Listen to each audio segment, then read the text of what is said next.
When I first slipped on my new VR headset, it wasn't just the promise of the ultimate horror experience that drew me in. It was the chance to escape the mundane. The game loaded, and I found myself in a dimly lit apartment eerily similar to my own. The walls creaked, and the shadows seemed to stretch and reach out as if they had a life of their own. At first, I shrugged it off as brilliant game design. But the longer I played, the more it seemed like I wasn't alone in my apartment. My reflections in the mirrors appeared to move on their own, watching me with a cold, knowing gaze.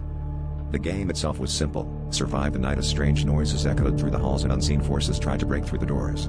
But as I moved through the virtual space, I heard sounds that weren't part of the game, rustling and whispers coming from the real-world corners of my apartment. Each time I lifted the headset to reassure myself, the noises stopped, and everything seemed normal.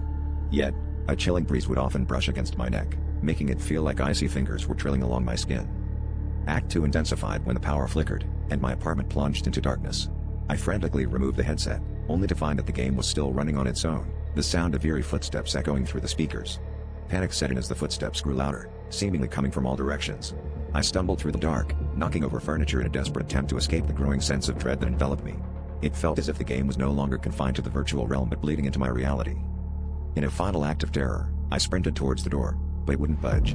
The whispers turned into shouts, accusing and mocking me. Desperate, I ripped the headset from my head, hoping to break free from this nightmare.